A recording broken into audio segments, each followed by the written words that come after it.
Welcome to Global Education.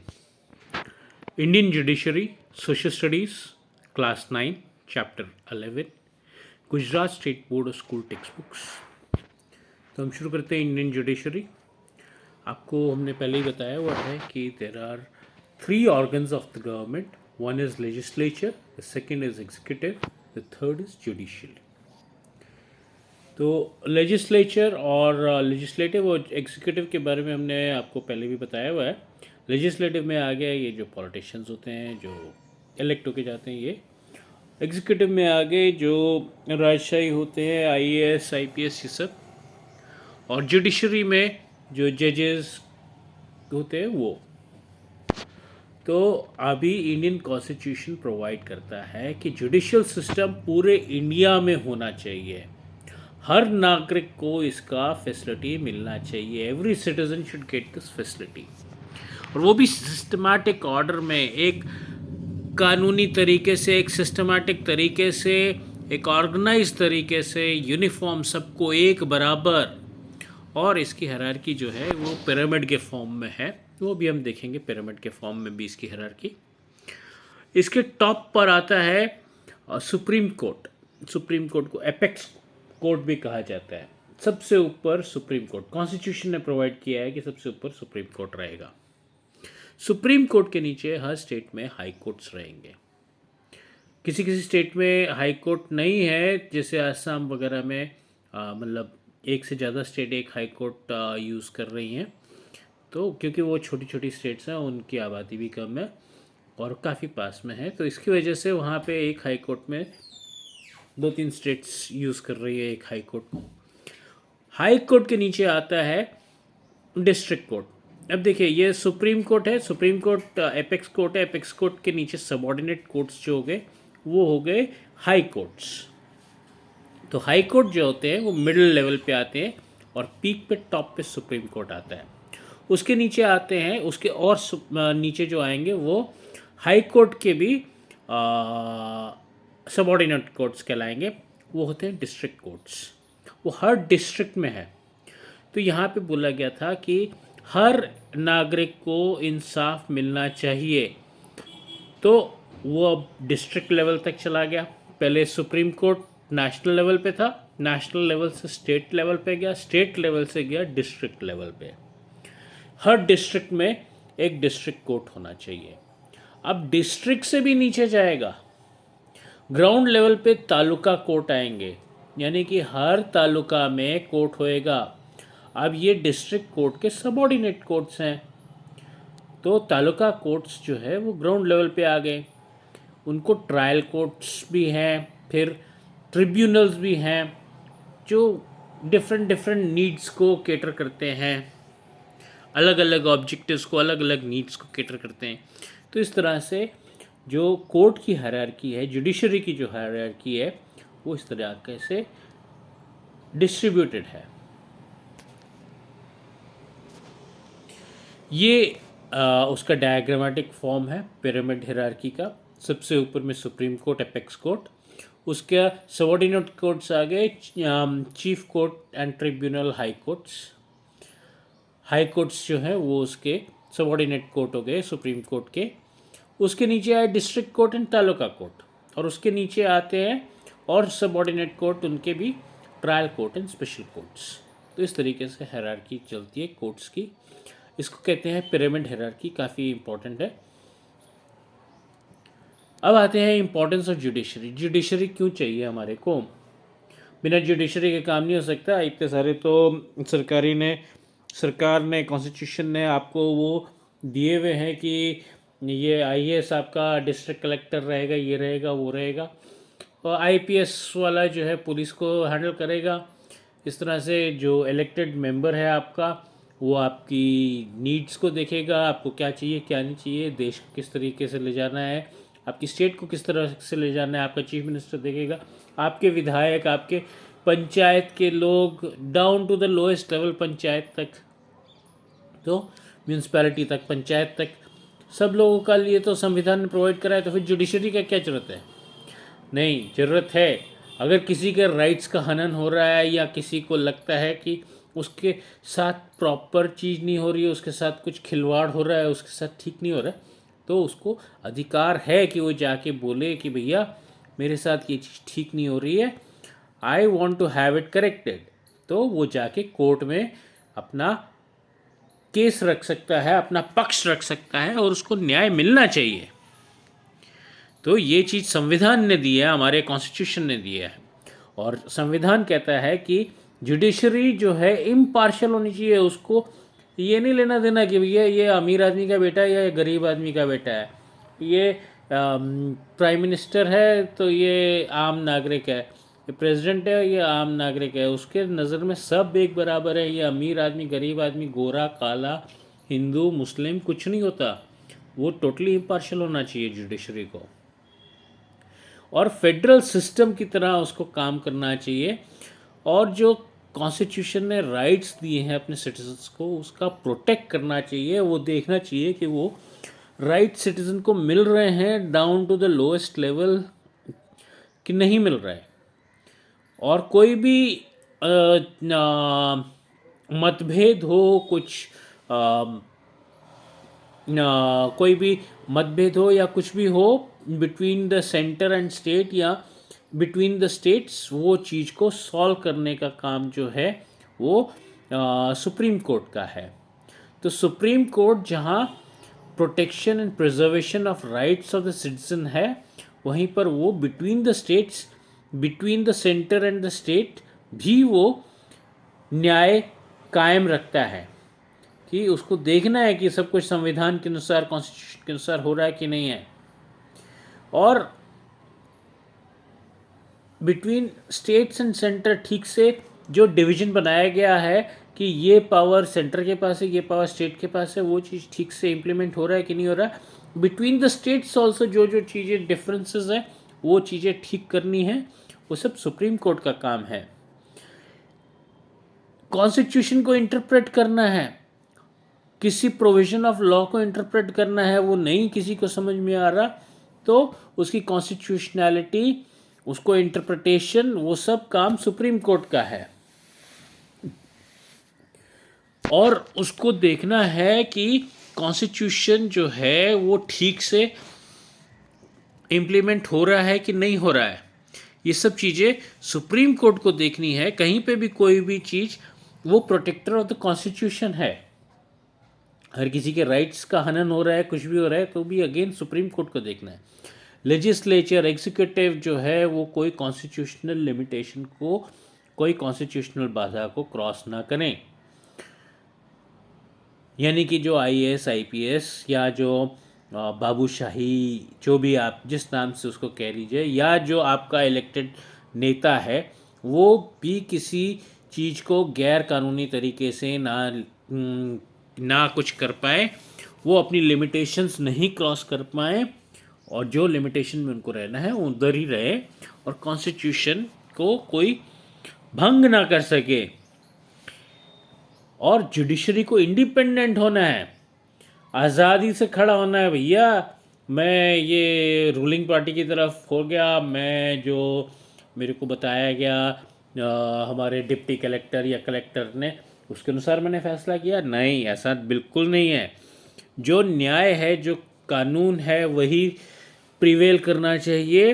किसी का सिफारिश, किसी का पैसा या किसी का औहदा या किसी का जो इलेक्टेड मेंबर है या जो कुर्सी पे बैठा हुआ उसकी चीज़ सुने, ऐसी बात नहीं है। जो चीज़ ठीक है बस वही चीज़ होनी चाहिए, और जो वो फैसला देता है उसके ऊपर उसको फर्म रहना चाहिए। ये नहीं कि फ़ैसला दे दिया उसके बाद में सब लोगों ने कहा कि ये तो गलत है तो उसका फ़ैसला उसने चेंज कर दिया, ये बात भी गलत है। पहले फ़ैसला जो दो वो ठीक तरीके से दो, और जो फ़ैसला ठीक तरीके से दिया है तो उसको ठीक तरीके से उस फैसले पे अडिग रहो, फर्म रहो, इम्पार्शियल रहो। किसी की पार्शियलिटी नहीं करनी चाहिए आपको।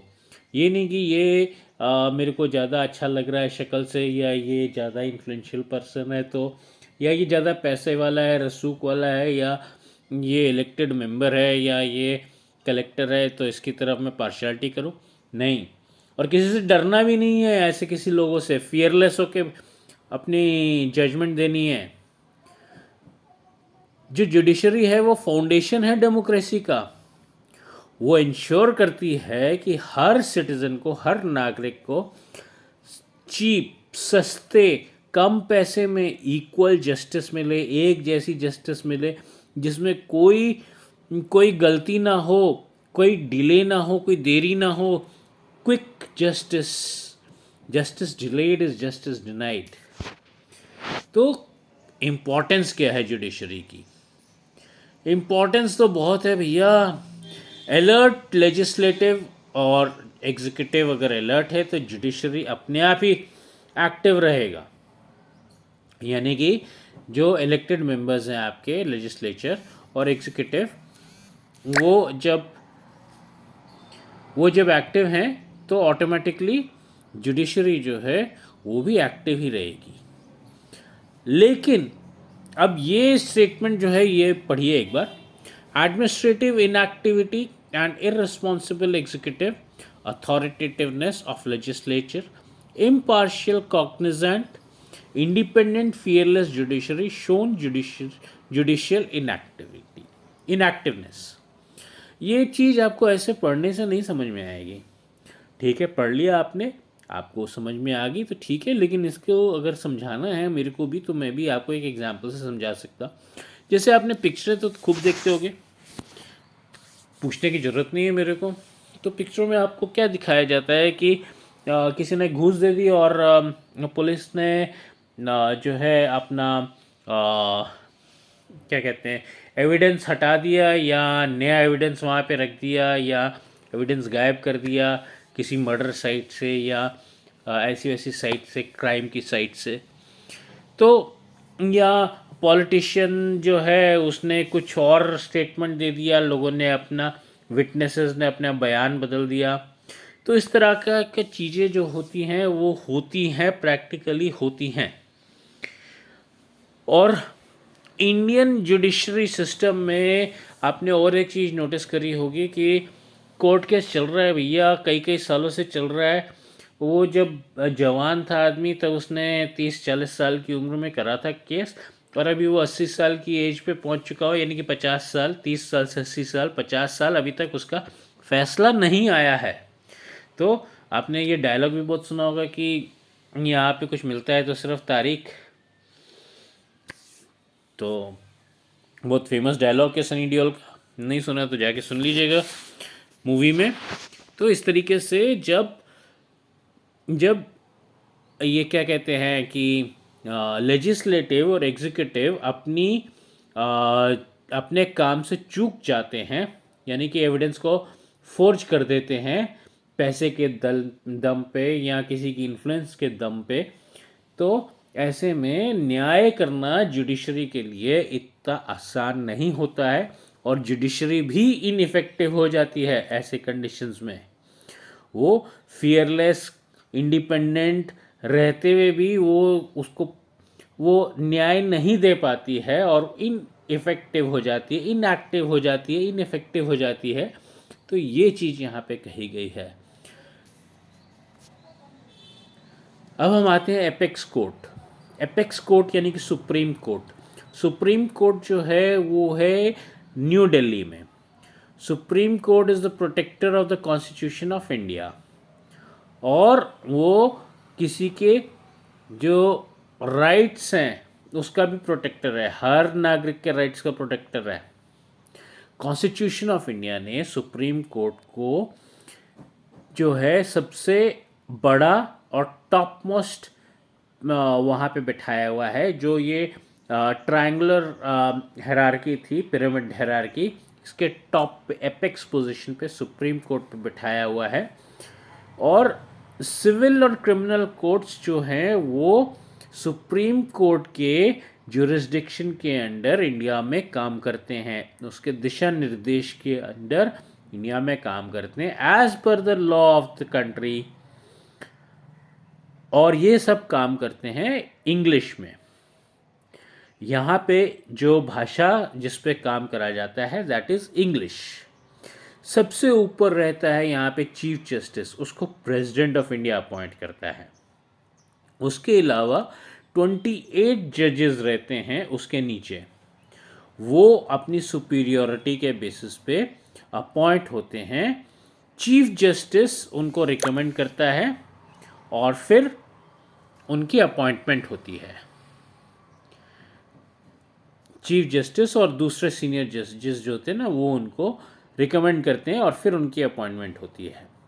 और ये काउंट जो मैंने आपको बताया ना कि 28 एडिशनल जजेस, इनका काउंट पार्लियामेंट में डिसाइड करा जाता है और इसको बढ़ाया या घटाया भी जा सकता है। घटा तो नहीं है, बढ़ा सकते हैं इसको।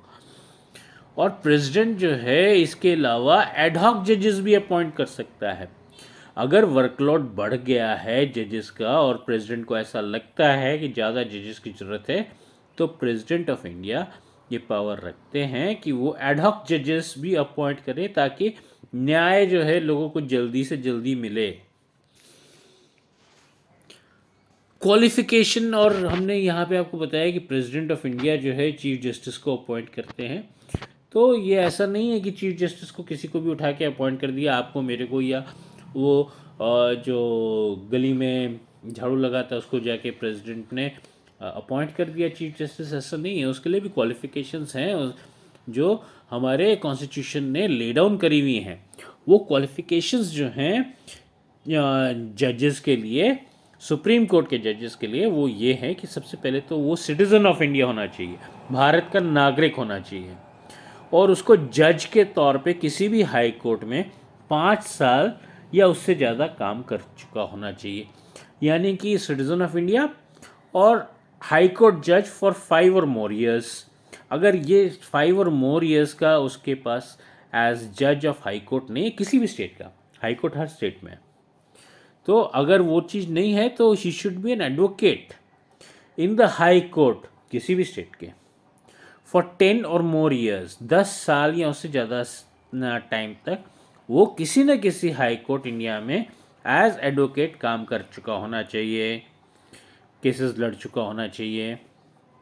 फिर उसके बाद में यहाँ पर एक डिस्क्रिशन है प्रेसिडेंट ऑफ इंडिया के पास में, एक डिस्टिंग्विश्ड जज या famous jurist as per the president of India. जो प्रेसिडेंट ऑफ इंडिया की नज़र में एक डिस्टिंग्विश्ड जज या फेमस ज्यूरिस्ट है, उसको भी अपॉइंट करा जा सकता है।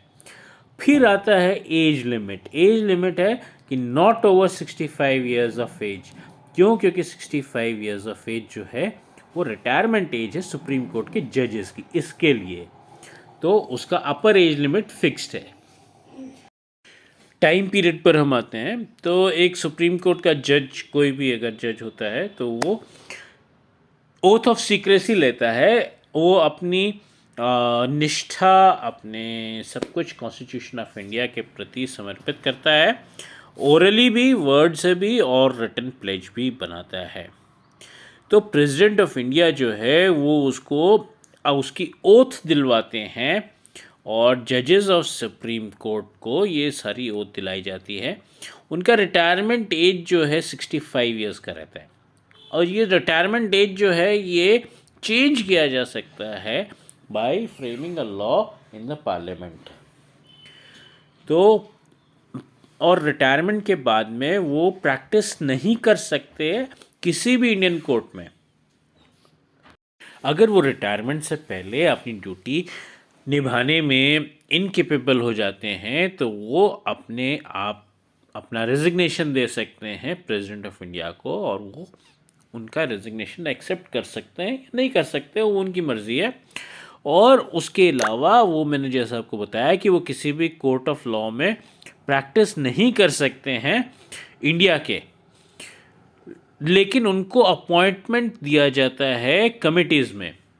उनको अनकॉमन चीज़ें, अनकॉमन सिचुएशन, अनकॉमन इवेंट्स, कोई बहुत बड़ा केस हो गया फ्रॉड का, या कोई चीज़, कोई ब्रिज गिर गया, कुछ ऐसे कुछ अनकॉमन चीज़ हो गई जिसके ऊपर कमेटी बिठाई गई, कमेटी को इन्वेस्टिगेट करना है, तो उस कमेटी में इन सुप्रीम कोर्ट के जजेस को बिठा दिया जाता है कि you take part, you form this committee, और आप ये इन्वेस्टिगेट करिए, ये चीज़ को, सिचुएशन को, इवेंट को, जो भी है उसको इन्वेस्टिगेट करिए। तो उनका रिटायरमेंट एज जो है 65 years that can be changed by framing a law in the parliament. अभी उनको हटाने के लिए दूसरा प्रोसेस जो है, एक तो विलिंगली वो अपना रेजिग्नेशन दे देते हैं विच कैन बी एक्सेप्टेड और not accepted by the president. उसके अलावा एक और आ जाता है इम्पीचमेंट. अगर वो रेजिग्नेशन नहीं देते हैं लेकिन they are guilty of incapability, misconduct and inefficiency, ये 3 कारण में से किसी एक कारण के अंदर अगर वो पाए जाते हैं तो वो इम्पीचमेंट प्रोसेस के अंदर लाए जा सकते हैं. लेकिन उनको ये 3 में से कोई एक गलती करनी चाहिए तभी वो इम्पीचमेंट के अंडर आते हैं, अदरवाइज नहीं आते हैं. तो रिमूवल ऑफ जज पोस्ट एंड पावर, जज को उसकी पोस्ट और उसकी पावर से अगर रिमूव करना है तो कॉन्स्टिट्यूशन ऑफ इंडिया कहता है कि इम्पीचमेंट मोशन लाना पड़ेगा आपको पार्लियामेंट में. पूरा उसके सारे के सारे मोशन लाने के लिए जो जो कार्रवाई करनी पड़ती है वो सारी कार्रवाई करके ये मोशन लाना पड़ेगा, इम्पीचमेंट मोशन. और इम्पीचमेंट मोशन को पार्लियामेंट मॉनिटर करता है. इसमें प्रॉपर मेमोरेंडम प्रेजेंट करना पड़ेगा, जज का क्या मिसबिहेवियर था या क्या उसकी गलती थी, जिसके 3 कारण जो हमने आपको बताया, इनकेपेबिलिटी, मिसकंडक्ट या इनएफिशिएंसी, वो सारी चीज़ें इन्वेस्टिगेट करिए पहले और फिर वो पार्लियामेंट के सामने रखिए उसके प्रूफ्स के साथ. तब वो उसकी प्रॉपर हियरिंग होनी चाहिए और कंसर्न जज को अपना पक्ष रखने का लिए, अपना डिफेंस रखने के लिए, सेल्फ डिफेंस में जो उसको कहना है वो पार्लियामेंट में आके कह सकता है. और पार्लियामेंट हाउस का ये जो है मेमोरेंडम, ये प्रेसिडेंट को दिया जाता है और ये मेमोरेंडम जो है क्लियर होना चाहिए with 2/3 majority present and voting. जितने लोग पार्लियामेंट में both houses, upper house as well as lower house, यानी कि लोकसभा और राज्यसभा दोनों के मिला के 2/3 लोगों की मेजॉरिटी के साथ में ये पास होएगा, तभी ये जो है प्रेसिडेंट के पास जाएगा, तभी इम्पीचमेंट होएगा और तभी प्रेसिडेंट के पास जाएगा. और फिर प्रेसिडेंट जो है वही इस जज को रिमूव करेंगे उसकी पोस्ट और पावर दोनों से. तो ये इम्पीचमेंट प्रोसेस जो है इतना आसान नहीं है, काफ़ी मुश्किल है. और इसीलिए कहा जाता है कि जो जजेस हैं वो इम्पार्शियल, फियरलेस और अच्छे से डिसीजन दे सकते हैं, क्योंकि वो सारी गवर्नमेंट, प्राइम मिनिस्टर वगैरह सबसे अलग हैं. उनके ऊपर वो लोग पावर नहीं एग्जर्ट कर सकते, ना उनका सैलरी रोक सकते हैं, ना सैलरी बढ़ाने का काम रोक सकते हैं, ना उनकी ट्रांसफ़र इतने आराम से कर सकते हैं. तो वो जो है निष्पक्ष होके अपना फैसला खुले दिल से प्रॉपरली सब चीज़ों को वे करके कि क्या गलती हुई है क्या नहीं गलती हुई है उसके अनुसार वो अपना फैसला दे सकते हैं, निष्पक्ष होके इंडिपेंडेंट फैसला दे सकते हैं. तो पावर और power and jurisdiction of the supreme court. Supreme Court के पावर्स में क्या क्या आता है? सुप्रीम कोर्ट आपको तो बता ही दिया कि एपेक्स कोर्ट है, न्यू दिल्ली में है, इंडिया का protector of the constitution of India है. लेकिन इसके पास में 3 टाइप के केस जा सकते हैं. एक तो है इसका ओरिजिनल ज्यूरिसडिक्शन, दूसरा एपेलेट ज्यूरिसडिक्शन, तीसरा एडवाइजरी ज्यूरिसडिक्शन. तो पहले वाले पे आते हैं. ओरिजिनल ज्यूरिसडिक्शन क्या होता है? सुप्रीम कोर्ट अपने केस सुनता है और जजमेंट देता है. इससे पहले ये केस कहीं नहीं चला, यानी कि high court, district court, taluka court, tribunal, कहीं नहीं चला. ये केस सीधा सुप्रीम कोर्ट के पास आता है. तो ऐसा कौन सा केस है जो सीधा सुप्रीम कोर्ट के पास में आता है? ये आपको लिस्ट बताते हैं. तो वो है dispute between government of India and states. State या स्टेट्स मतलब government of India versus state of x या स्टेट ऑफ 5-6 स्टेट्स, 10-11 स्टेट, कितनी भी स्टेट्स या पूरी सारी स्टेट्स, उनके बीच में कोई डिस्प्यूट हो जाए तो वो चीज़ कौन सॉल्व करेगा? Supreme court of India. वो कोई हाई कोर्ट वगैरह नहीं सॉल्व करेगा, वो फिर सुप्रीम कोर्ट ही सॉल्व करेगा. फिर है power to resolve differences of opinion between government of India and states and state versus state. तो गवर्नमेंट ऑफ इंडिया और कोई स्टेट अगर मैटर में डिफरेंट डिफरेंट ओपिनियन रखता है एक ही मैटर में कि ऐसा होना चाहिए, गवर्नमेंट ऑफ इंडिया कहता है और स्टेट कहता है वैसा होना चाहिए, या फिर एक स्टेट कहता है कि ऐसा होना चाहिए, दूसरा स्टेट कहता है वैसा होना चाहिए, तो वो मैटर्स भी सुप्रीम कोर्ट के पास जाते हैं और सुप्रीम कोर्ट उनके ऊपर अपना डिसीजन बताता है। फिर है power to give judgment in fight quarrel of state versus state. अगर दो राज्य आपस में लड़ रहे हैं किसी चीज़ के लिए तो वो मैटर भी जाएगा सुप्रीम कोर्ट में। टू सेपरेट स्टेट्स क्वारल कर रहे हैं या डिफरेंस ऑफ ओपिनियन है उनके बीच में, तो यहाँ लड़ाई हो रही है उनकी आपस में, तो वो सुप्रीम कोर्ट के पास जाएंगे। Right to give judgment concerning any set of union government और कॉन्स्टिट्यूशनैलिटी। अगर कोई सेट ऑफ कॉन्स्टिट्यूशनैलिटी के बारे में कोई क्वेश्चन आ जाता है, कोई जजमेंट दे दी गई है, तो वो चीज़ भी यूनियन गवर्नमेंट मतलब सुप्रीम कोर्ट के पास जाएगी, जहाँ पे भी कॉन्स्टिट्यूशनैलिटी के ऊपर कोई चीज़ है, कॉन्स्टिट्यूशन का इंटरप्रिटेशन हो, कुछ भी हो। फिर power to protect and preserve the fundamental rights of citizen of India. तो सिटीजन ऑफ इंडिया का जब भी कोई भी राइट्स का, फंडामेंटल राइट्स का हनन हो रहा है, देन अगेन वो सुप्रीम कोर्ट के पास डायरेक्ट आ सकता है। अभी आते हैं हेबियस कॉर्पस, मैंडमस ऑर्डर और prohibition.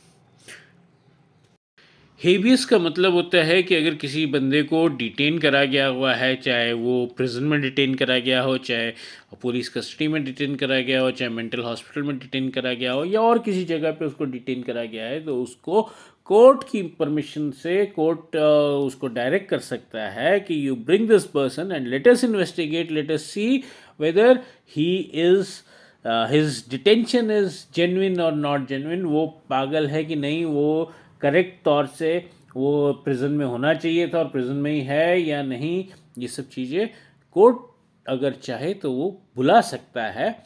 Court has the power कि वो एक डिटेन्ड पर्सन को बुला के उसको चेक कर सकता है कि weather he should be detained और नॉट। मैंडमस जो होता है वो होता है कि अगर कोई सुपीरियर कोर्ट है वो अपने से इन्फीरियर कोर्ट, जैसे कि सुप्रीम कोर्ट अपने नीचे वाले कोर्ट यानी कि हाई कोर्ट को या उससे भी और नीचे वाले कोर्ट्स को अगर वो फील करता है कि ये ठीक से काम नहीं कर रहा है, तो वो उसको डिमांड कर सकता है कि आप ये पेपर्स मेरे को सबमिट करिए, ये केस मेरे को सबमिट करिए, मैं इसको देखूंगा, परखूंगा, जांचूंगा कि ये आप ठीक से कर रहे हो कि नहीं कर रहे हो। या कोई हियरिंग या कोई प्रोसीडिंग चल रही है जो सुप्रीम कोर्ट के अनुसार वो लगता है उसको कि ये प्रॉपरली नहीं हो रही है, तो वो उसको मंगवा सकता है, वो उसको इन्वेस्टिगेट कर सकता है, उसके ऊपर हियरिंग कंडक्ट कर सकता है। तो ये होता है उसकी पावर। मैंडमस का लिटरली मीनिंग अगर कहो तो वो कमांड हो गया। I command you to do this, I command you to show these papers, I command you to put the whole proceeding of this case before me, तो superiority है। फिर prohibition, I prohibit you, I forbid you, ये prohibition हो गया। Order तो definitely order ही होता है। और एक चीज़ और आती है वो सेंट्रियोट्री करके होती है, तो वहाँ पर भी जैसे मैं आपको बता रहा था कि एक चीज़ और आती है वो सेंट्रियोट्री होती है। वो होता है कि please be informed, I am informing you, please take note of it that this is how it is to be done and this is what it means. तो ये मैं आपको कुछ इन्फॉर्म कर रहा हूँ कि this is a sort of command, नहीं बोल रहा हूँ लेकिन कमांड ही है, वो इन्फॉर्मेशन दे रहा हूँ लेकिन है कमांड ही। जो सुप्रीम कोर्ट की जो जजमेंट होती है वो फाइनली होती है, उसको कहीं पे आप जाके चैलेंज नहीं कर सकते क्योंकि सुप्रीम कोर्ट के ऊपर कुछ है नहीं। आप सुप्रीम कोर्ट को जाके ये जरूर कह सकते हैं कि काइंडली रिकन्सिडर योर डिसीजन, और अगर वो समझता है कि उसको रिकन्सिडर करने की ज़रूरत है तभी वो रिकन्सिडर करेगा, और उसके पास ये पावर है कि वो रिकन्सिडर कर सकता है अपना डिसीजन। और सुप्रीम कोर्ट को कोई और चैलेंज नहीं कर सकता, कोई उससे और सुपीरियर अथॉरिटी है ही नहीं, तो उसका डिसीजन को सब लोगों को रिस्पेक्ट करना चाहिए, मानना चाहिए। वाटर ट्रिब्यूनल है, डिस्ट्रीब्यूशन रिवर वाटर कैसे करे, स्टेट के बीच में, कई सारी स्टेट्स के बीच में ऐसे सब डिसीजन चलते रहते हैं जो जाते हैं। फिर पावर और jurisdiction of the supreme court, इसमें दूसरा पार्ट आता है एपेलेट जुरिस्डिक्शन। एपेलेट जुरिस्डिक्शन का मतलब ये है कि वो केस कहीं पे चल चुका हुआ है, उसके ऊपर कोई फैसला आ चुका हुआ है और अब वो सुप्रीम कोर्ट को उसके फैसले के लिए भेजा गया है कि आपका क्या मानना है इसमें। तो उसमें दो तीन तरह के केस होते हैं। एक तो हो गया कि केस ऑफ कॉन्स्टिट्यूशनल इंटरप्रिटेशन, दूसरा है अपील अगेंस्ट सिविल केसेस, तीसरा है अपील अगेंस्ट क्रिमिनल केसेस। तो केस ऑफ कॉन्स्टिट्यूशनल इंटरप्रिटेशन, यहाँ पर कोई भी आदमी सुप्रीम कोर्ट को अप्रोच कर सकता है किसी भी जजमेंट के लिए, ऑर्डर के लिए, रिट के लिए, और वो कह सकता है कि हाई कोर्ट या और किसी चीज़ का सर्टिफिकेट उसके पास में हो उस जजमेंट के साथ में, तो वो जाके सुप्रीम कोर्ट से पूछ सकता है as per the matter pertaining to the constitution falsely interpreted, गलत तरीके से इसको इंटरप्रेट करके मेरे को ये ऑर्डर या ये केस का नतीजा दे दिया गया है, और मैं कानून के सामने एक इम्पॉर्टेंट क्वेश्चन रखना चाहता हूँ कि ये लॉ कैसे इंटरप्रेट करा गया या ये कैसे है। अगर हाई कोर्ट उसको अपने जजमेंट के दौरान ऐसा सर्टिफिकेट नहीं भी देता है, तो पिटिशनर फिर भी सुप्रीम कोर्ट के पास जाके पूछ सकता है कि ये उसके अनुसार ये वायलेशन ऑफ कॉन्स्टिट्यूशनल राइट्स है, क्या ये एक्सेप्ट करना चाहिए कि नहीं करना चाहिए। फिर पिटिशनर अप्रोच करता है सुप्रीम कोर्ट को, party in the working of high court under the reason false judgment issued by the high court या अदर कोर्ट्स, कि भैया मेरे को जजमेंट गलत दिया गया है तो आप प्लीज़ उसको रिकंसिडर करवाइए। तो इस तरीके से फिर appeal against civil cases, next part आता है। हाई कोर्ट सर्टिफाई करता है कि case involves important questions of interpretation of law. हाई कोर्ट ने मान लिया कि भैया इंटरप्रिटेशन ऑफ लॉ के कुछ वो क्वेश्चन है इसमें, तो case holding general importance necessary that the supreme court decides, तो सुप्रीम कोर्ट में आप जाके अपील कर सकते हो कि हाई कोर्ट ने आपको सर्टिफिकेट दे दिया हुआ है। Judgment of any civil case involve ₹1,00,000 और मोर, अगर कोई भी सिविल केस है जिसमें 1,00,000 या उससे ज़्यादा की रकम का मामला है, तो उसको सुप्रीम कोर्ट में जाके आप चैलेंज कर सकते हो। फिर है power and jurisdiction of the supreme court, appellate jurisdiction, appeal against criminal cases. अभी क्रिमिनल केसेस के अगेंस्ट में हम अपील करना है तो कैसे जाने, तो लोअर कोर्ट ने एक्विट कर दिया कि इसको क्रिमिनल कैपिटल पनिशमेंट नहीं है, तो हाई कोर्ट में ने उसको कैपिटल पनिशमेंट दे दिया। अब कैपिटल पनिशमेंट क्या होती है आपको पता है? फांसी की सज़ा, to be hanged to death by the neck. वो सुप्रीम कोर्ट में जा सकता है, यानी कि लोअर कोर्ट, डिस्ट्रिक्ट कोर्ट या तालुका कोर्ट ने फांसी की सज़ा नहीं दी, हाई कोर्ट ने फांसी की सज़ा दे दी, तो वो जाके सुप्रीम कोर्ट में उसको चैलेंज कर सकता है। सुप्रीम कोर्ट उसकी जजमेंट को रिव्यू करेगा और केस को ट्रांसफ़र कर सकता है दूसरे कोर्ट्स पे, या दूसरे कोर्ट के केस को कहे कि भैया ये सुप्रीम कोर्ट में लेके आओ, ये काम हम करेंगे। Parliament can frame an act जिससे सुप्रीम कोर्ट की पावर्स को इंक्रीज करा जा सकता है, ये काम भी करा जा सकता है। फिर आता है advisory jurisdiction. President of India जो है वो कई मैटर्स में जो पब्लिक इम्पोर्टेंस के हों उनमें वो पब्लिक का वेलफेयर को ध्यान में रखते हुए सुप्रीम कोर्ट से राय मांग सकता है कि आप अपना ओपिनियन दीजिए, एडवाइस दीजिए। वो मैटर भेज सकता है सुप्रीम कोर्ट पे कि सुप्रीम कोर्ट इसके लिए क्या कंसिडर करता है। तो वो मैटर्स जो हैं pertaining to law, reality, constitutional interpretation, relevancy of any bill, ऐसे सब मैटर भी हो सकते हैं। अगर वो सुप्रीम कोर्ट समझता है कि ये मैटर कंसिडर करने लायक नहीं है, अननेसेसरी है, तो वो इसका ओपिनियन नहीं भी दे सकता है। वो चाहे तो ओपिनियन दे, चाहे तो नहीं दे, उसके पास दोनों ऑप्शंस हैं। उसके ऊपर कोई मैंडेटरी नहीं है कि वो ओपिनियन दे, वो मना भी कर सकता है। और जब वो ओपिनियन दे रहा है सुप्रीम कोर्ट, तो प्रेसिडेंट को जब दे रहा है ओपिनियन अपना, तो it is not compulsory for the president to follow that opinion. President चाहे तो ना भी उसका ओपिनियन सुप्रीम कोर्ट का फॉलो करे। पावर और jurisdiction of the Supreme Court, other powers, guardian and savior of the constitution and citizens, ये सबसे इम्पोर्टेंट पावर है। इसके ऊपर ही तो सारा संविधान खड़ा हुआ है। तो अदर पावर्स में जो है power to review its own judgment और डिसीजन। सुप्रीम कोर्ट ने आज डिसाइड किया ये चीज़ है, लेकिन कल के दिन वो सुप्रीम कोर्ट अपना खुद भी अपना डिसीजन को रिव्यू कर सकता है, या जो जिसके ऊपर वो डिसीजन दिया गया था वो पार्टीज जाके कहें कि भैया काइंडली रिव्यू योर डिसीजन, और सुप्रीम कोर्ट उस अपने खुद के डिसीजन को रिव्यू कर सकता है। सुप्रीम कोर्ट से ऊपर कोई कोर्ट नहीं है, तो सुप्रीम कोर्ट के ऊपर कहीं आप जा नहीं सकते। That is the top apex, but वो अपने खुद के डिसीजन को रिव्यू कर सकता है।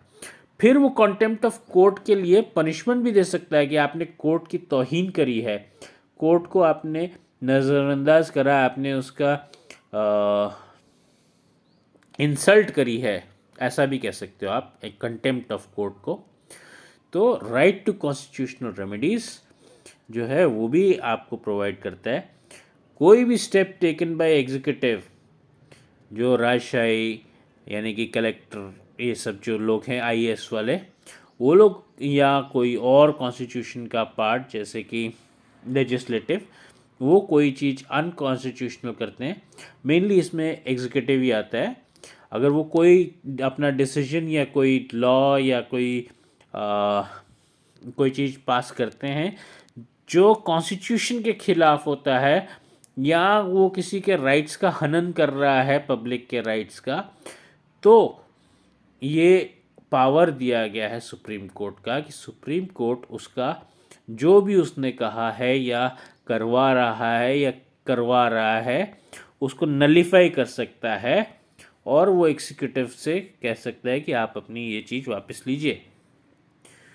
तो इस तरीके से सुप्रीम कोर्ट जो है वो guardian and saviour of constitution and citizens दोनों का वो रखवाला है। फिर वो कोर्ट ऑफ रिकॉर्ड्स भी है। सुप्रीम कोर्ट में जितने भी केसेस होते हैं वो, प्लस उसके नीचे हाई कोर्ट्स में, और प्लस उसके और नीचे डिस्ट्रिक्ट कोर्ट्स में, प्लस उसके और नीचे तालुका कोर्ट्स में, सारों की डिटेल होती है। और कब कहाँ किस कोर्ट में क्या केस चल रहा है वो सब सुप्रीम कोर्ट को मालूम होता है, वो रिव्यू करता है। अगर कोई केस उसको लगता है कि उसको खुद को लेना चाहिए, तो वो लोअर कोर्ट से वो केस मंगवा भी सकता है कि मैं इसके ऊपर हियरिंग करूँगा, मैं इसके ऊपर सब कुछ करूँगा। और सुप्रीम कोर्ट सारे कंट्री के सारे कोर्ट्स का रिकॉर्ड रखता है। लेकिन सबसे पहले हम इसके ऊपर स्टेप बाय स्टेप आते हैं।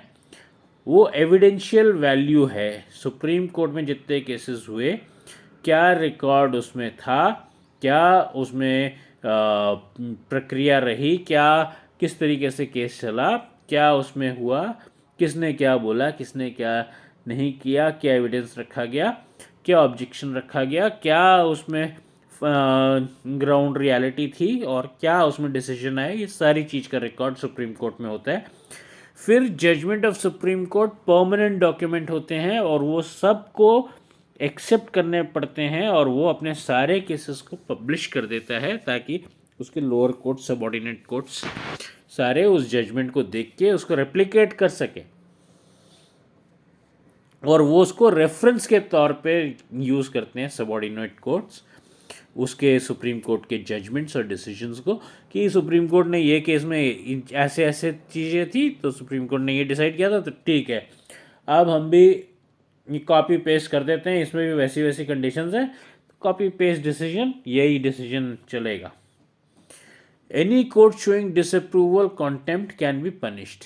कोई छोटा कोर्ट, सुप्रीम कोर्ट से तो सारे कोर्ट छोटे ही हैं, कोई डिसअप्रूवल दे रहा है या कॉन्टेम्प्ट कर रहा है तो उसको पनिशमेंट भी दे सकता है सुप्रीम कोर्ट। अब हम आते हैं हाई कोर्ट। हाई कोर्ट जो है हायरार्की में सेकंड है पिरामिड में, वो तो आपको पता ही है, पिरामिड तो आपने देखा ही है, हर स्टेट के लेवल पे होता है और स्टेट के लेवल पे ये एपेक्स कोर्ट है। कंट्री के लेवल पे एपेक्स सुप्रीम है, उसके नीचे हाई कोर्ट है, लेकिन स्टेट लेवल पे एपेक्स कोर्ट हाई कोर्ट होता है। हर स्टेट में एक हाई कोर्ट होता है as per the constitution of India. President of India जो है वो हाई कोर्ट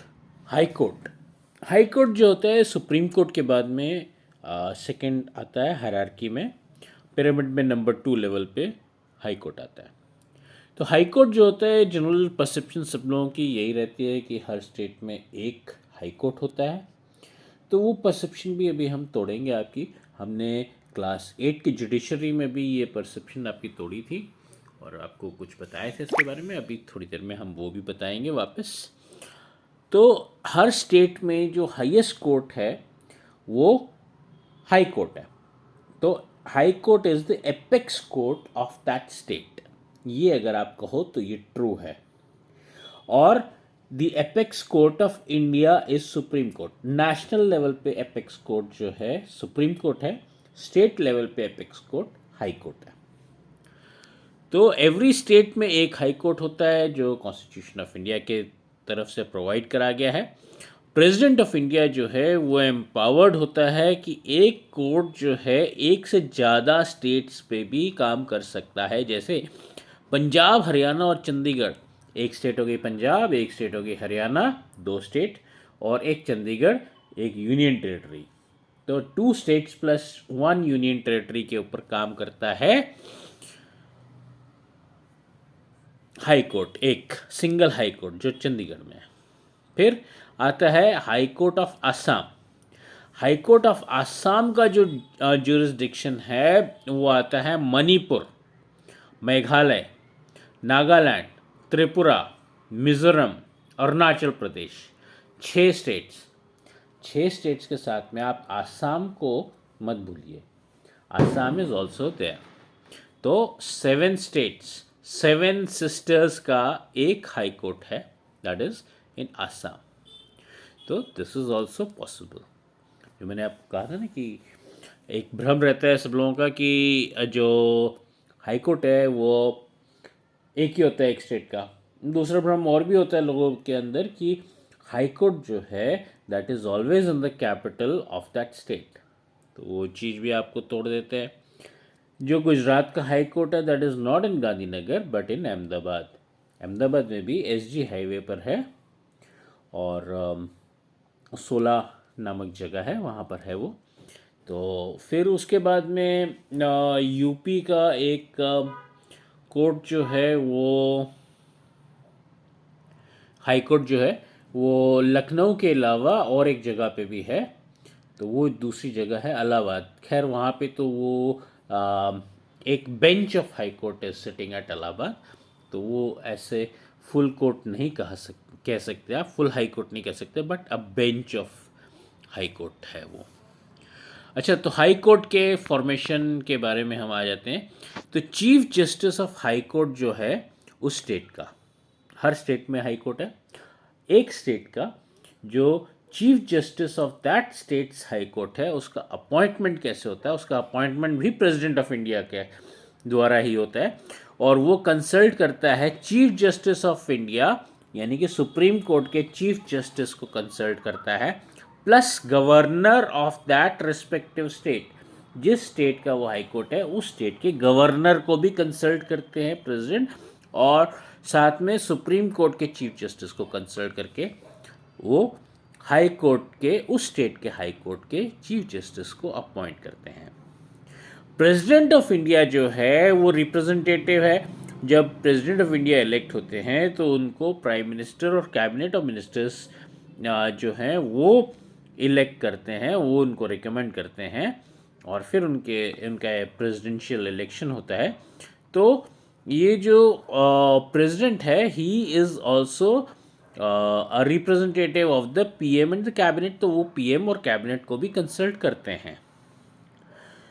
तो पीएम का मतलब प्राइम मिनिस्टर। तो chief justice of high court जो है वो आगे कंसल्ट करते हैं, उनके कंसल्टेशन ली जाती है। आगे के जो हाई कोर्ट के जो और जजेस हैं उनको अपॉइंट करने के लिए उनका कंसल्टेशन भी करा जाता है chief justice of the high court of that state. फिर अब हाई कोर्ट के जो जजेस हैं उनकी एज लिमिट जो है that is 62 years. Supreme Court के जजेस की एज थी 65, नाउ हाई कोर्ट की जजेस की एज है 62 ईयर्स। वो अपना रेजिग्नेशन प्रेसिडेंट को दे सकते हैं विलफुली, अगर उनको लगता है कि वो अपनी ड्यूटी नहीं निभा पा रहे हैं या उनको कोई अड़चन आ रही है या कोई बाधा हो रही है, तो वो अपना रेजिग्नेशन खुद प्रेसिडेंट को दे सकते हैं और प्रेसिडेंट कैन एक्सेप्ट और रिजेक्ट इट। प्रेसिडेंट उनको भी रिमूव कर सकता है इम्पीचमेंट पार्लियामेंट में, जैसे सुप्रीम कोर्ट के जजेस को रिमूव करते हैं वैसे ही इनको भी हाई कोर्ट के जजेस को भी रिमूव करा जा सकता है अगर उनके ऊपर उनके मिसकंडक्ट, मैल प्रैक्टिस, ये सब जो 3 चार्जेस होते हैं वो उसमें से कोई लगा हो और वो प्रूव हो जाता है तभी वो कर सकते हैं, उसके अलावा नहीं करा जा सकता है। और फिर 2/3 मेजॉरिटी से on both houses of the parliament, that is lower and upper, that is Lok Sabha and Rajya Sabha, proper memorandum और जज को अपना डिफेंस में जो कहना है वो सब कहना और उनका सारा केस प्रेजेंट किया जाता है।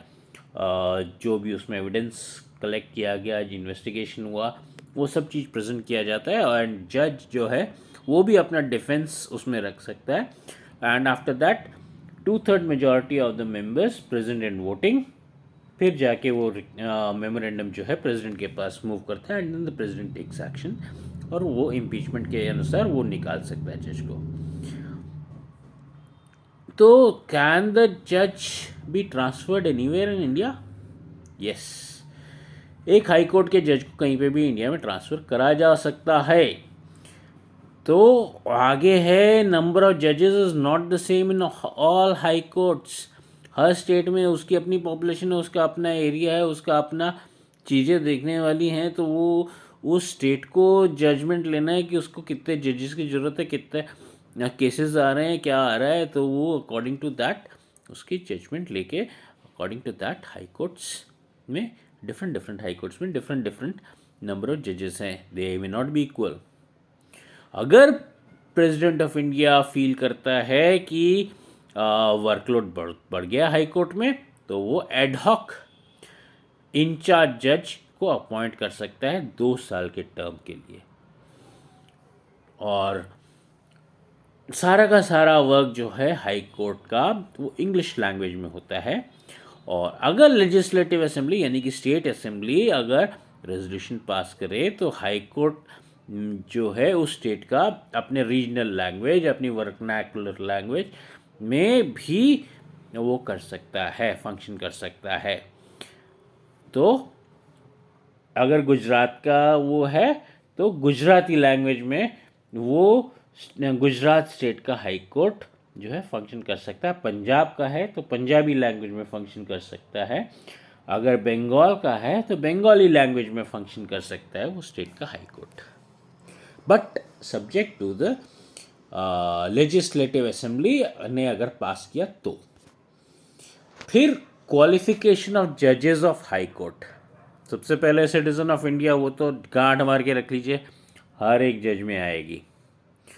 फिर उसने 10 years judicial post lower court में उस स्टेट में, किसी भी इंडियन स्टेट में उसने सर्व करा होना चाहिए एक जुडिशियल पोस्ट पे, ठीक है।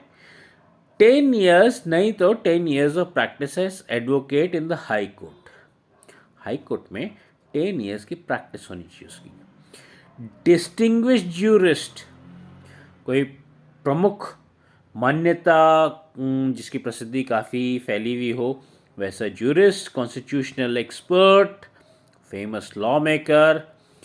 लेकिन प्रेसिडेंट की नज़र में ये सब में से कोई एक चीज़ होनी चाहिए, तभी वो क्वालिफाई करता है। एज ऑफ कोर्स मैंने आपको बता दिया है कि हाई कोर्ट की जजेस की एज 62 ईयर्स है, उनकी रिटायरमेंट एज, तो 62 ईयर्स से पहले ही वो जज बन सकते हैं, उसके बाद में नहीं।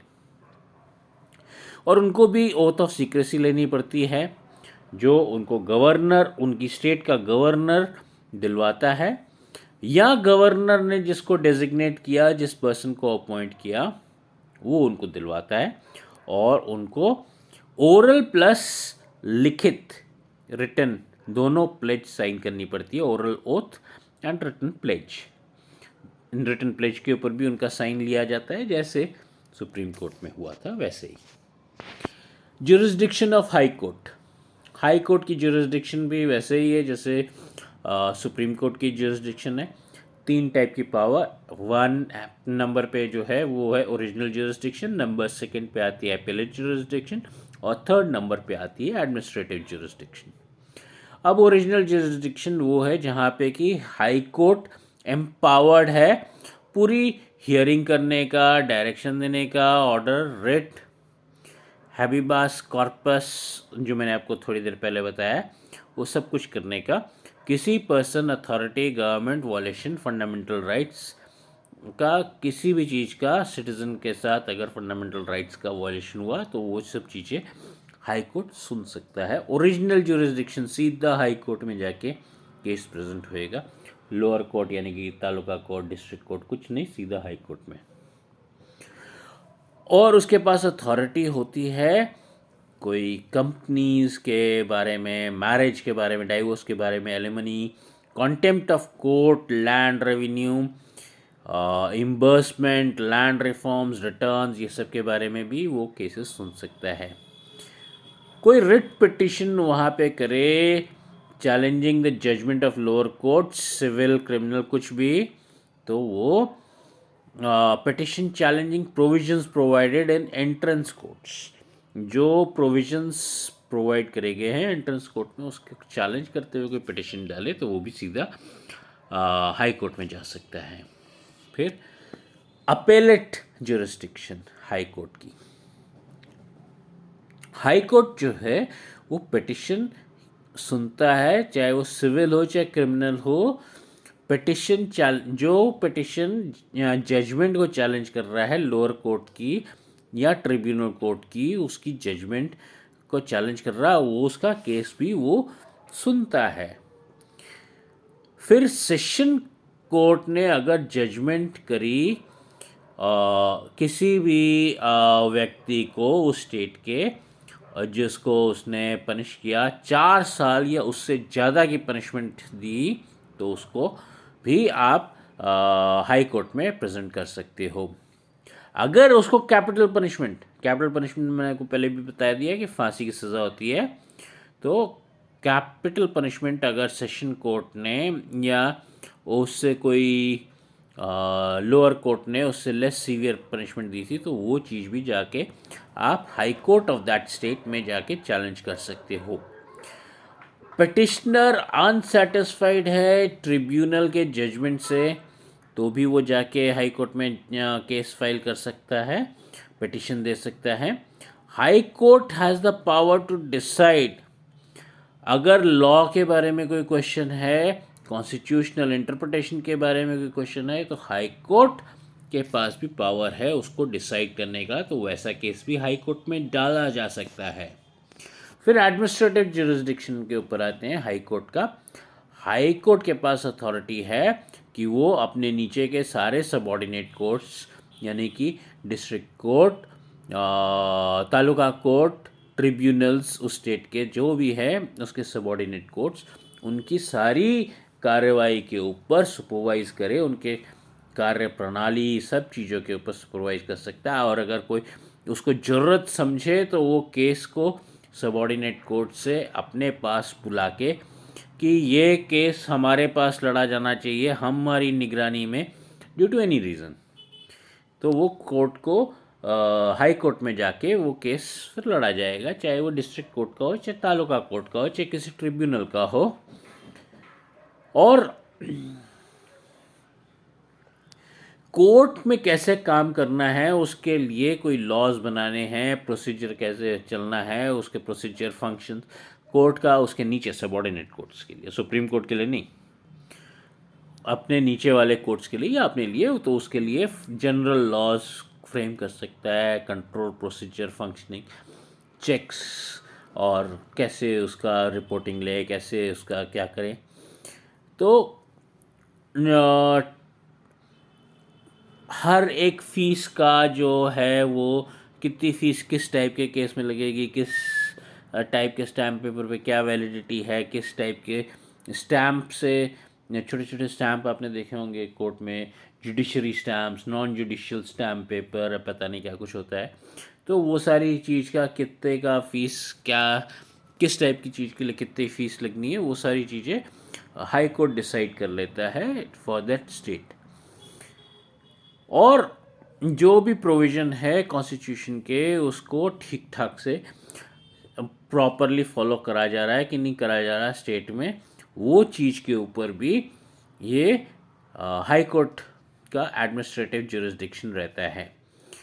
Guide and direct subordinate courts, उनका सारा रिकॉर्ड उनके पास में अपने पास में मंगा लेता है, किस दिन क्या प्रोसीडिंग हुई, क्या जजमेंट आई, क्या केस था, क्या चीज़ें थी, सारा रिकॉर्ड जो है हाई कोर्ट मंगा सकता है। कोर्ट ऑफ रिकॉर्ड्स तो अपनी सारी की सारी जजमेंट वो पब्लिश करता है, वो अपने सारे डिसीजंस ऑर्गेनाइज मैनर में, प्रॉपर मैनर में उनको करके उनको पब्लिश करता है। जो डिसीजन उसने दिए वो फाइनल एंड बाइंडिंग होते हैं, और बहुत सारे केसेस में फ्यूचर साइटेशंस भी बनते हैं इन केसेस का, कि उस केस में तो हाई कोर्ट ने ऐसे डिसाइड किया था, तो based upon that copy paste करके आप ये जजमेंट दे दीजिए, क्योंकि इस केस के जो कंडीशंस थे और उस केस के कंडीशंस जो हैं वो ऑलमोस्ट सेम है, तो आप इसका जजमेंट भी कॉपी पेस्ट कर दीजिए, वही जजमेंट यहाँ पे दे दीजिए। लोग इस तरीके से भी पेश करते हैं अपने केस को, और लॉयर्स इसी तरीके से पेश करते हैं। पावर टू पनिश रहता है, कंटेम्प्ट ऑफ कोर्ट भी रहता है उसके पास में, अगर किसी ने कोर्ट की अपमान करा, उसकी अवहेलना करी और उसकी बात नहीं मानी, तो उसको पनिश भी कर सकता है।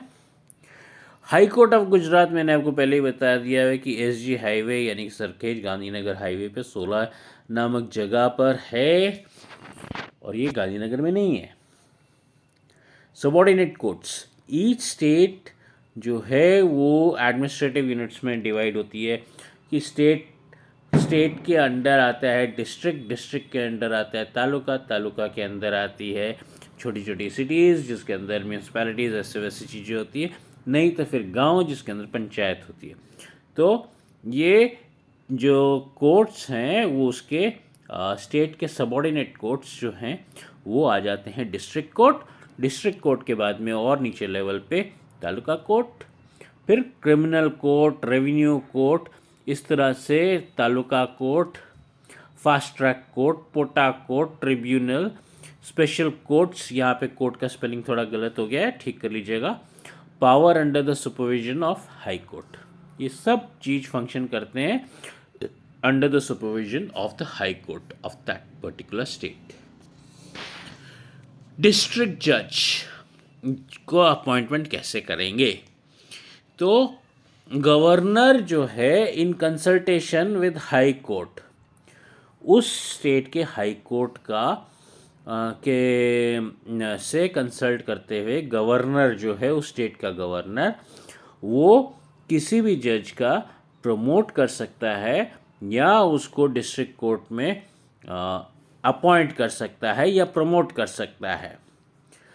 सारे के सारे जजेस डिस्ट्रिक्ट कोर्ट के अलावा जो हैं वो गवर्नर के थ्रू अपॉइंट होते हैं, और वो अपॉइंट होते हैं in consultation with state public service commission. जैसे यूपीएससी होता है ना, यूनियन पब्लिक सर्विस कमीशन, वैसे ही स्टेट पब्लिक सर्विस कमीशन होता है हर स्टेट में। तो उसके थ्रू वो अपॉइंट होते हैं, उसने वहाँ पे रूल्स लिखे जाते हैं, उन सब क्राइटेरियाज को देखते हुए वो जजेस का अपॉइंटमेंट होता है। और ये सारी की सारी चीज़ें जो हैं ये फ्रेम्ड हैं कॉन्स्टिट्यूशन ऑफ इंडिया में कि क्या रूल्स होने चाहिए। क्वालिफिकेशन, सिटीज़न ऑफ इंडिया तो छापा मार दीजिए सब जगह, सिटीज़न ऑफ इंडिया नहीं है तो वो कहीं पे भी जज नहीं बन सकता, तालुका कोर्ट में भी नहीं, अपीलेट कोर्ट में भी नहीं, कोई लेबर कोर्ट, मैरिज कोर्ट, ऐसे वैसे किसी कोर्ट में भी नहीं, किसी ट्रिब्यूनल में भी नहीं, अगर सिटीज़न ऑफ इंडिया नहीं है तो। फिर उसको एडवोकेट की तरह प्रैक्टिस करते हुए 7 साल हो गए होने चाहिए, या किसी स्टेट में ऑफिसर है वो, या सेंट्रल गवर्नमेंट में जुडिशरी में ऑफिसर है, तो वो जज जो है बन सकता है डिस्ट्रिक्ट जज। अब आप कहोगे कि ये क्रिमिनल केसेस कहाँ पे लड़ेंगे, डिस्ट्रिक्ट कोर्ट में तो सिविल केसेस ही होंगे, तो फिर क्रिमिनल केसेस कहाँ लड़ेंगे। तो हर डिस्ट्रिक्ट में सेशन कोर्ट भी होता है, जिस तरह से क्रिमिनल सिविल कोर्ट होता है, उसी तरह से क्रिमिनल कोर्ट को सेशन कोर्ट कहते हैं। तो क्रिमिनल कोर्ट में क्रिमिनल केसेस लड़े जाते हैं और उनको सेशन कोर्ट कहते हैं। सबऑर्डिनेट कोर्ट्स हैं, इनके first class judicial magistrate, second class judicial magistrate, mamlatdar, executive magistrate court, इस तरीके के कोर्ट्स होते हैं जो इनके नीचे में होते हैं, सेशन कोर्ट के नीचे। और सेशन जज के नीचे ऐसे लोग भी होते हैं जो सबऑर्डिनेट कोर्ट्स में काम करते हैं, जैसे first class judicial magistrate, second class judicial magistrate, mamlatdar, executive magistrate, इस तरह से ये सब काम करते हैं बिलो दी सेशंस जज। पावर इनके पास होती है सेशंस कोर्ट में imprisonment up to 3 to 10 years, 3 से 10 साल की इम्प्रिजनमेंट दे सकते हैं। पेनल्टी 5,000 रुपया या उससे ज़्यादा, उससे कम की नहीं, उससे ज़्यादा की पेनल्टी लगा सकते हैं। मर्डर केस में कैपिटल पनिशमेंट भी दे सकते हैं, लाइफ इम्प्रिजनमेंट भी दे सकते हैं, लाइफ सेंटेंस भी दे सकते हैं। तो काफ़ी इनके पास पावर्स होती हैं। अभी हम आते हैं डिस्ट्रिक्ट कोर्ट्स, सबऑर्डिनेट कोर्ट्स में। तो एडमिनिस्ट्रेशन को डिसेंट्रलाइज कर रहे हैं भैया, हर चीज़ के लिए सुप्रीम कोर्ट पे मत जाओ, हर चीज़ के लिए तुम हाई कोर्ट पे मत जाओ, तुम जाओ डिस्ट्रिक्ट लेवल कोर्ट्स या उससे भी नीचे तालुका कोर्ट्स। तो डिसेंट्रलाइज होना चाहिए यार, आदमी को अपने घर के पास में न्याय मिल जाना चाहिए। वैसे न्याय मेरा ये है कि कोर्ट को जनरली क्या बोला जाता है इंडिया में, हर सिटी में कोर्ट अगर होता है तो उसको क्या बोला जाता है, सबसे कॉमन टर्म उसको दिया जाता है जो इंडिया में, वो है न्याय मंदिर। चलिए ये तो एक ऐसी बात हो गई। तो डिसेंट्रलाइज ऑफ एडमिनिस्ट्रेशन पूरे down to the panchayat level, taluka level, सब लेवल तक कोर्ट्स हैं, और स्पेशल कोर्ट्स भी हैं, फास्ट ट्रैक कोर्ट्स भी हैं, इस तरीके के बहुत सारे कोर्ट्स हैं। फिर ये इंडिपेंडेंटली फंक्शन कर सकते हैं, हालांकि कॉन्स्टिट्यूशन और लॉ ऑफ द कंट्री के साथ में ही फंक्शन करना है, under the guidance of the supreme court of India and the state high court only, उसके बाहर नहीं जा सकते ये। और जो भी ये डिसाइड करना है फर्मली एंड लॉफुली, जो लॉ कहता है उसके अनुसार डिसाइड करना है, ना कि चीफ मिनिस्टर या उस एरिया का, उस डिस्ट्रिक्ट का जो कलेक्टर है, या वो जो वहाँ से इलेक्ट होके आया है स्टेट या स्टेट लेजिस्लेटिव में या पंचायत में या पार्लियामेंट में, तो उसके कहने पे या ऐसे वैसे किसी भी रसूख वाले इम्पोर्टेंट आदमी के कहने पे नहीं, बल्कि जो लॉ कहता है, और वो चीज़ जो लॉ कहता है वो चीज़ तो फिर फर्मली इम्प्लीमेंट भी करो, फर्मली डिसाइड भी करो। और अवेयरनेस ऑफ पीपल का बेनिफिट भी मिलता है इनको। फिर सबॉर्डिनेट कोर्ट्स में दूसरे कोर्ट्स जो आते हैं वो होते हैं स्मॉल कॉज कोर्ट, छोटे छोटे मैटर्स के court, family court, family disputes के लिए, रेवेन्यू कोर्ट्स जहाँ पे लैंड डिस्प्यूट्स, लैंड या रेवेन्यू उसके संबंध में जो डिस्प्यूट्स होते हैं वो जाते हैं। लेबर कोर्ट्स में लेबर डिस्प्यूट्स जाते हैं कि भैया लेबर को इतना मिलना चाहिए था, इतना नहीं मिल रहा, ये हो रहा है, वो हो रहा है, ऐसे लेबर को ये फैसिलिटी मिलनी चाहिए थी, नहीं मिल रही है। फिर फास्ट ट्रैक कोर्ट्स जहाँ पे केसेस जल्दी से हियरिंग में आए और जल्दी जल्दी उनके ऊपर कार्रवाई हो, जल्दी जल्दी नेक्स्ट हियरिंग आए और फिर केस कल्मिनेट होए, उसका जो भी नतीजा निकलना है लॉफुली वो निकले। तो फास्ट ट्रैक कोर्ट्स जहाँ पे फास्ट सब कुछ काम होता है। पोटा कोर्ट्स, पोटा कोर्ट्स जो हैं वो होते हैं टेररिस्ट के खिलाफ, प्रिवेंशन ऑफ टेररिस्ट एक्टिविटीज़ ऐसे करके होता है पोटा। तो पोटा कोर्ट्स, तो इसमें जो टेररिज्म के संबंधित जो मैटर होते हैं वो सुने जाते हैं।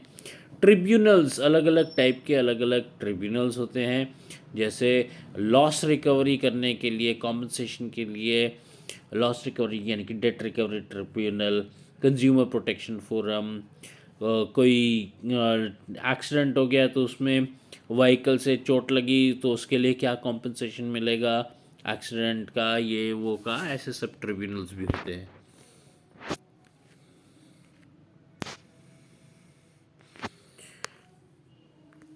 तो ट्रिब्यूनल्स में और चीज़ें जो जाती है वो है कॉम्पनसेटिंग व्हीकल एक्सीडेंट, अगर व्हीकल का एक्सीडेंट हो गया तो उसमें क्या कॉम्पनसेशन मिलनी चाहिए। फिर आता है Gujarat educational organization service tribunal, जो प्रोटेक्शन करता है सर्विस और other rights of teachers and professors का। फिर tribunal for necessary for recovery of debt, debt recovery tribunal जो मैंने आपको पहले बताया। Consumer rights protection forum, consumer rights के लिए। इस तरह से अलग अलग ट्रिब्यूनल्स भी होते हैं। अब लोक अदालत पर आते हैं। लोक अदालत एक बहुत ही यूनिक कॉन्सेप्ट है जहाँ पर कि फास्ट जजमेंट होती है और ये जो है बहुत ही ज़्यादा लोकप्रिय है, बहुत ही ज़्यादा पब्लिक फ्रेंडली है। बहुत कम कॉस्ट में यहाँ पे आपको जजमेंट न्याय मिल जाता है। तो बहुत यूनिकनेस है इसकी। चलिए स्टडी करते हैं। फर्स्ट टाइम ये स्टार्ट हुआ था लोक अदालत गुजरात में, जस्टिस स्पीडी करने के लिए। केस आप फाइल करोगे, कब वो हियरिंग में आएगा, कब उसका हियरिंग होएगा, कब उसके ऊपर लॉयर्स आपस में बहस करेंगे और कब वो फाइनल डिसीजन पर आएगा। तो वो सब चीज़ों को मद्देनज़र रखते हुए, ताकि इतना ज़्यादा बोझ पड़ गया हुआ है कि वैसे ही लोग बूढ़े हो जा रहे हैं, उनके केसेस का सुनवाई नहीं हो पा रहा है। तो लोक अदालत के थ्रू आप आइए, आप जजमेंट का पार्ट बनिए और जो जजमेंट है वो करवाइए अपना। तो इसका बहुत यूनिक चीज़ है ये। ऐसे जो मैं बोल रहा हूँ इससे कहीं ज़्यादा डीप है। चलिए वो डेप्थ उसकी देख लेते हैं। तो लोक अदालत में स्पीडी जस्टिस होता है। इकोनॉमिकल जस्टिस, बहुत सस्ते दाम पर जस्टिस हो जाता है, बहुत नेग्लिजिबल फीस में जस्टिस हो जाता है। कॉस्ट जो है, आम आदमी बहुत ज़्यादा कॉस्ट नहीं अफोर्ड कर पाता है। आम आदमी अमीर नहीं होता, गरीब ही होता है। इंडिया की जो मैक्सिमम जनसंख्या है वो गरीबी में ही है। तो इकोनॉमिकल जस्टिस मिलती है यहाँ पे। और फ्री सपोर्ट और गाइडेंस दिया जाता है लीगल एड सर्विस सेंटर्स द्वारा, वो हर कोर्ट में होते हैं। और फंक्शन ये संडे को भी करते हैं, हॉलीडेज़ को भी करते हैं और डिस्ट्रिक्ट और तालुका लेवल पे हैं। इनका हेडक्वार्टर्स जो है वो होता है। और पेटिशनर्स के कन्वीनियंस पे छुट्टी वाले दिन, संडे वाले दिन भी ये काम करते हैं और जजमेंट होती है। यहाँ पर कोई भी केस जीता या हारा नहीं जाता है। जो भी होता है दोनों पार्टी की इच्छा से, दोनों पार्टी के सहमति से, with their consent of both the parties ये डिसीजन होता है। और इससे टाइम और मनी बचता है। कोर्ट की फ़ीस, लॉयर की फ़ीस, टाइपिंग का खर्चा, इसका खर्चा, उसका खर्चा, stamp paper, stamp duty, this that this, वो बहुत सारे कॉस्ट बच जाते हैं। एंड मोस्ट इम्पॉर्टेंटली टाइम, 50 बार आओ कोर्ट, वो 50 बार के बाद के बदले एक बार 2 बार में पूरा जजमेंट हो जाता है। और जजमेंट भी with the agreement of both the parties, ऐसे नहीं फोर्सफुली नहीं। तो लॉन्ग पेंडिंग केसेस जो लगे हुए हैं, हियरिंग चले जा रहा है, वो भी आपसी सहमति से आप लोक अदालत में ला के सॉल्व कर सकते हो। और एमिकेबली बोथ पार्टीज इसमें सेटिस्फैक्शन होता है तो ही वो सॉल्व करते हैं। अगर एक पार्टी कहे कि मेरे को नहीं एग्रीड, तो वो केस नहीं सॉल्व होता है। लोक अदालत में सॉल्व करने से बैकिंग ऑफ लॉ मिलता है, यानी कि आप लॉफुली वो केस को सॉल्व कर रहे हो, आपको लॉ की बैकिंग मिलती है उसमें। किस टाइप के केसेस आते हैं लोक अदालत में? एक्सीडेंट कॉम्पनसेशन, दो जनों का एक्सीडेंट हुआ, एक जने का तो एक्सीडेंट हो नहीं सकता, दो जने इन्वॉल्व होंगे तभी एक्सीडेंट होएगा, कम से कम, उससे ज़्यादा भी हो सकते हैं। तो उसमें क्या कॉम्पनसेशन होनी चाहिए? डाइवोर्स हो रहा है, दो जनों ने शादी करी हुई, उसका डाइवोर्स करना है तो उसके लिए एलिमनी यानी कि दहेज, उस टाइप से जो चीज़ें ली जाती है वो एलिमनी। और या फिर शादी जब टूट जाती है तो जो वाइफ अगर कमाती नहीं है, उसका कोई रोज़गार नहीं है, तो उसको कैसे पैसा मिलेगा, कैसे वो बच्चों को पालेगी, जो भी है, बच्चे की कस्टडी किसके पास रहेगी, फादर के पास, मदर के पास, ऐसे वैसे केसेस। फिर डेट्स, किसी ने बैंक से कर्जा लिया हुआ या और किसी नॉन बैंकिंग फाइनेंशियल कंपनी से कर्जा लिया है जिसको एनबीएफसी बोलते हैं, तो वैसा कंपनी से भी कर्जा लिया हुआ है तो वो उसका डेट जो है कर्जा चुकाने का प्रक्रिया, उसमें भी वो डिसीजन करती है लोक अदालत। फिर पर्सनल कंप्लेंट, आपसे एक दूसरे की लड़ाई हो गई है तो वो भी जाके लोक अदालत में आप सॉल्व कर सकते हो। फिर पुलिस कंप्लेंट, पुलिस ने कुछ करा है आपको, पुलिस कंप्लेंट नहीं आपकी सुन रही है, आप पुलिस में कंप्लेंट लिखाते हो, पुलिस कोई एक्शन नहीं लेती, वैसी चीज़ें भी आती हैं उसमें। फिर कॉम्पोजिशन ऑफ लोक अदालत, लोक अदालत का कॉम्पोजिशन कौन करता है, कौन उसमें पार्टिसिपेट करता है? उसमें पार्टिसिपेट करते हैं एडवोकेट्स, एडवोकेट्स यानी कि लॉयर्स, सोशल वर्कर्स, एजुकेशनिस्ट जो पढ़ाते हैं स्कूलों में, या स्कूलों में ना सही तो जो दूसरे गली में मोहल्ले में जो लोग पढ़ाते हैं, इवन एडल्ट एजुकेशन देते हैं वर्कर्स को, वो भी उसमें शामिल होते हैं। रिप्यूटेड सिटीज़न, जो इम्पोर्टेंट सिटीज़न है उस सिटी के, टाउन के, गांव के, वो businessman, police officers, insurance officers, जजेस, जुडिशल ऑफिसर्स, ये सब उसमें शामिल होते हैं। इंडिपेंडेंस ऑफ जुडिशरी बहुत इंपॉर्टेंट चीज़ है। अगर जुडिशरी इंडिपेंडेंट नहीं है तो क्या फैसले वो दे पाएगी जो लॉ कहता है उसके अनुसार, या कोई रसूख वाला पैसे वाला आदमी अपने पैसे के दम पे या अपने पावर के दम पे फैसले अपने हित में करवा सकता है? तो उसके लिए जुडिशरी को इंडिपेंडेंट होना पड़ेगा। और कॉन्स्टिट्यूशन ऑफ इंडिया कहता है कि इंडिया की जुडिशरी इंडिपेंडेंट रहेगी, क्योंकि इंडिपेंडेंट फैसले चाहिए और फर्म फैसले, जो सख्त फैसले हैं वो करने की उसमें हिम्मत होनी चाहिए। फियरलेस, बिना दबाव के, ना तो लेजिस्लेटिव से ना एग्जीक्यूटिव से। लेजिस्लेटिव हो गया जो इलेक्शन जीत के आया उससे, यानी कि एमपी, जो मेंबर ऑफ पार्लियामेंट है, या स्टेट लेजिस्लेटिव असेंबली का मेंबर बन के आया, या पंचायत का मेंबर, या म्यूनसिपैलिटी का मेंबर, किसी का भी, मेयर वेयर कुछ भी, चीफ मिनिस्टर, उनसे भी नहीं डरना। और ना ही जो आईएएस वगैरह करके आए हैं, डिस्ट्रिक्ट कलेक्टर, इस तरह से जो एग्जीक्यूटिव्स हैं, उनसे भी नहीं डरना। पूरा फियरलेस डिसीजन देना है, जो सही है वो वही डिसाइड करो as per the law, law of India. हर आदमी का फंडामेंटल राइट्स जो है इंडिया के हर सिटीज़न का, वो प्रोटेक्ट होना चाहिए, वो संरक्षित रहना चाहिए। Social, political, economic equality and justice कोई बड़ा आदमी है, कास्ट सिस्टम में बड़ा है, लैंग्वेज में बड़ा है, पैसे में बड़ा है, तो वो कुछ नहीं, सब एक बराबर है न्याय के सामने। न्याय होना चाहिए, जस्टिस होनी चाहिए लॉ के अनुसार।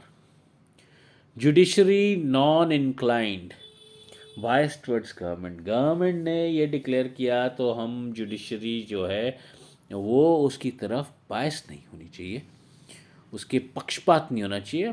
जुडिशरी इंडिपेंडेंट होनी चाहिए।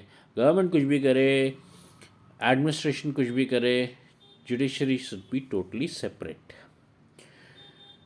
जजेस का इसीलिए terms and conditions of appointment जो है वो अलग रहता है, अपॉइंटमेंट प्रोसेस अलग रहता है, पे स्केल्स अलग रहते हैं, टर्म्स ऑफ सर्विस अलग रहता है, promotion, transfer, benefits of promotion, ये सब चीज़ अलग अलग रहते हैं। पेंशन फंड, ये सब चीज़ें कोई इफ़ेक्ट नहीं कर सकती, कोई ट्रांसफ़र कुछ नहीं, कोई थ्रेट नहीं इस तरह का होना चाहिए जजेस पे। और जब तक वो सर्विस में है, जजमेंट उसके बिहेवियर को कभी डिस्कस नहीं करना चाहिए, ना क्रिटिकली रिव्यू करना चाहिए स्टेट लेजिस्लेटिव असेंबली में या पार्लियामेंट में। उसके रिटायरमेंट के बाद में वो जो है प्रैक्टिस नहीं कर सकता है किसी भी कोर्ट में, वो सुप्रीम कोर्ट तक ऐसा चलता है। Independence of judiciary, independence of judiciary अगर नहीं होगी तो जो जज है, जो जुडिशरी है, वो कैसे बिना डरे पूरी ऑनेस्टी के साथ अपने बल पे, अपने आत्म अपने छाती पर हाथ रख के, अपने दिल पर हाथ रख के सही निर्णय कैसे ले सकती है, पूरा आज़ादी के साथ और पूरी हिम्मत के साथ, बिना किसी की तरफ पक्षपात किए हुए, इम्पार्शियल ट्रू जस्टिस के साथ में, सच्ची जस्टिस के साथ में, और ट्रांसपेरेंट मैनर में, जो आर पार दिख रहा हो कि हाँ भाई यही कातिल है या यही दोषी है और ये ठीक है, फुल ट्रांसपेरेंसी के साथ, और जल्दी जस्टिस करना, क्विक जस्टिस। तो अगर वर्ड्स में बोलें तो fearlessly, honestly, self reliantly, independently, firmly, impartially, true, transparent and quick justice. Independence of judiciary, constitution of India provide करता है कि जुडिशरी जो है वो इंडिपेंडेंट, इम्पार्शियल और यूनिफॉर्म, पूरे आसाम से लेके गुजरात तक, कश्मीर से लेके कन्याकुमारी तक, पूरी जुडिशरी इंडिपेंडेंट, इम्पार्शियल और यूनिफॉर्म, एक जैसी होनी चाहिए। लॉ ऑफ कंट्री एक है, कॉन्स्टिट्यूशन ऑफ कंट्री एक है, तो न्याय भी एक ही होना चाहिए। कहीं पर भी इंडियन सिटीजन हो, उसको सेम न्याय मिलना चाहिए। Vigilance of judiciary in public, public welfare के केसेस भी लिए जाते हैं। Important problems pertaining to public welfare जो होते हैं वो भी जुडिशरी उठा सकती है। रिट और अगर आपको कोई केस करना है तो आप पोस्ट कार्ड जो होता है, इंडिया का पोस्ट ऑफिस में सबसे सस्ती लेटर का फॉर्मेट जो होता है पोस्ट कार्ड होता है, फॉर्म मीडियम, तो वो पोस्ट कार्ड होता है सबसे सस्ता, तो आप उस पर भी आप अपना प्रॉब्लम लिख के भेज सकते हैं, या आप ऑर्डिनरी लेटर जो जाती है एनवेलप में या इनलैंड में, उसमें भी आप भेज सकते हो। कोई वो नहीं है कि आप पोस्ट कार्ड में नहीं भेज सकते, इनलैंड में नहीं भेज सकते, आपको पेपर पे प्रिंट करके देना है, ऐसा कुछ नहीं है। आप दीजिए तो सही कोर्ट को, और कोर्ट, सुप्रीम कोर्ट तक जो है वो ये चीज़ों को एक्सेप्ट करता है, और अगर उसको ज़रूरत समझता है तो वो उस केस को चलाता भी है। और इन सब मैटर्स को वो पिटिशन कहता है। और गिवन ट्रेंड सेटिंग जजमेंट भी ऐसे आए हैं कि बहुत सारे ट्रेंड सेटिंग जजमेंट्स भी ऐसे हुए हैं जो इन सब चीज़ों के ऊपर से केस स्टार्ट होके आए हैं। प्रेजेंट डे रियल स्टेट और जुडिशरी सिस्टम इन इंडिया, जो आपको मैंने कहा था कि हकीकत कुछ और है और हकीकत में से एक बात यही है, जैसे मैंने आपको कहा था कि फ़िल्में तो आपने बहुत देखी होंगी और फ़िल्मों में आपने ये भी सुना होगा कि हम आते हैं तो हमको कोर्ट से सिर्फ तारीख पर तारीख मिलती है, डिसीजन नहीं हो मिलता है। लोग जवानी में केस करते हैं, बूढ़े हो जाते हैं, कई तो उसके नेक्स्ट जनरेशन भी आ जाता है, तब भी उस केस का सॉल्यूशन नहीं होता है। तो ऐसे बहुत सारे केसेस हैं जो पेंडिंग पड़े हुए हैं। बहुत लंबी लिस्ट है ऐसे केसेस की जो हमारे जुडिशरी सिस्टम में पेंडिंग पड़े हुए हैं। 3.5 करोड़ पेंडिंग केसेस हैं। क्यों? क्योंकि इंडिया में इतने सारे कोर्ट्स नहीं हैं, इतने सारे जजेस नहीं हैं, इतने सारे स्टाफ नहीं हैं, और इसके लिए ही इंडियन गवर्नमेंट ने मतलब ये लोक अदालत और इस तरह की चीज़ें स्टार्ट करी गई हैं ताकि वो जल्द लोगों को न्याय मिले और वो केसेस जो हैं वो वैसे ही मतलब दोनों पार्टी की आपसी रजामंदी से म्यूचुअल कंसेंट से सॉल्व हो जाए। ना कोई जीत ना कोई हार, दोनों पार्टी राजी तो केस ख़त्म। तो इस तरह से, और हमारे जो कोर्ट सिस्टम है, जुडिशरी सिस्टम, उस पर और बोझ ना पड़े। ऑलरेडी उस पर 3.5 करोड़ केसेस पेंडिंग पड़े हुए हैं और भी ऐड होते जाते हैं, तो उस पर थोड़ा सा बोझ कम पड़े। तो इनसफिशिएंट कोर्ट्स है, जजेस है, स्टाफ है, ये प्रॉब्लम भी है। और सेंट्रल गवर्नमेंट ने साथ में कई लॉज जो हैं वो आउटडेटेड हो चुके हैं, आज उसका कोई रेलेवेंस नहीं है, क्योंकि जो इंडियन लीगल सिस्टम है वो ब्रिटिशर्स के टाइम से चला आ रहा है। ब्रिटिशर्स ने जो लॉ पास करे हुए वो आज के दिन भी वैलिड थे। तो सेंट्रल गवर्नमेंट ने ये अपने सर के ऊपर बीड़ा उठाया कि जो उन्होंने आइडेंटिफाई करे कुछ 1,500 ओल्ड इररिलेवेंट रिडंडेंट लॉज, जिसको वो हटा देंगे, और वो हटा भी रहे हैं और भी वो करेंगे। तो इससे भी थोड़ा प्रेशर हटेगा इंडियन जुडिशरी सिस्टम से। तो यहीं पर हम आते हैं to the end of the chapter. So bye for now, until the next chapter, best of luck.